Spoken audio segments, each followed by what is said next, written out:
Welcome to the Distance Online videos. These are a series of videos to help you learn distance sampling.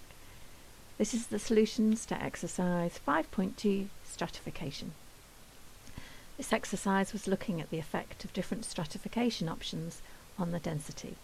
The data come from a survey where there were two survey blocks, a north and a south, and the northern block was much larger than the southern block. There were three analysis options to consider: full geographical stratification, so detection function and encounter rate were estimated separately for each strata. Secondly, detection function was pooled so that there was only one detection function. And finally, both detection function and encounter rate were pooled over all detections. So now looking at the solutions, there is a distance project with these different analysis options set up. So let's look at that project. It's called Stratify Solutions. So let's first look at the first option, full geographical stratification. Before looking at the results, I'd like to look at the model definition.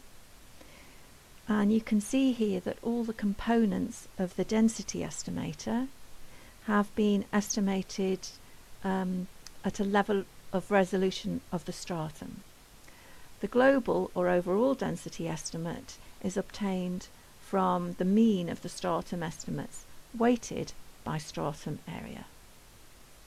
Now looking at the results, I'm going to skip straight to the estimation summary, and you can see here you've got encounter rates in each strata, and the encounter rate for the south is much higher than the encounter rate in the north.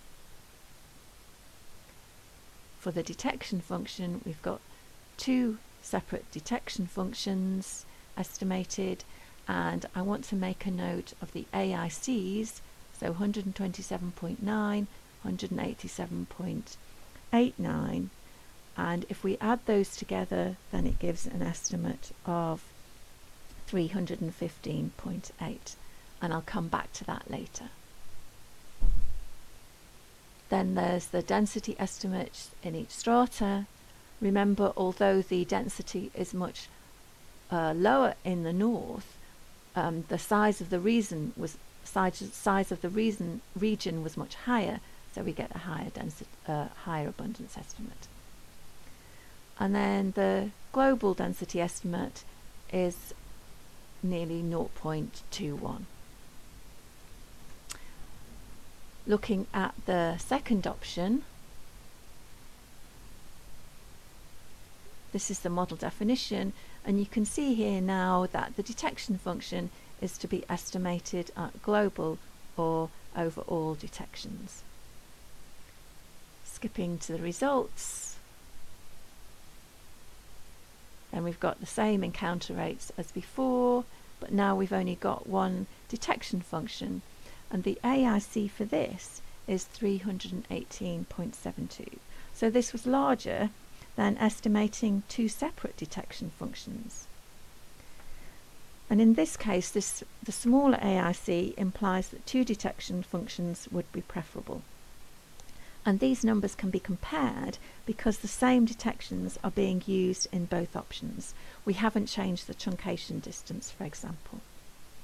So note that in a real analysis, then you would also look at the visual fit of the detection functions and goodness of fit tests. Moving on to the density estimates, and then the overall density estimate was 0.23. So not too dissimilar to the density estimate from the previous option.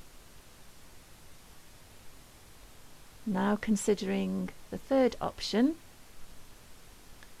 first the model definition, and you can see that all the components are now being estimated on a global level of resolution. Let's skip straight to the final density estimate, and you can see here that it's 0.26, so it's much higher than in the previous options. So the reason is that the survey was designed so there was relatively more search effort in the south than in the north. But in this analysis option, this is being ignored.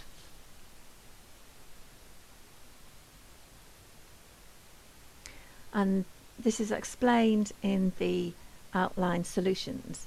And the take-home message really is that the design needs to be taken into account during the analysis.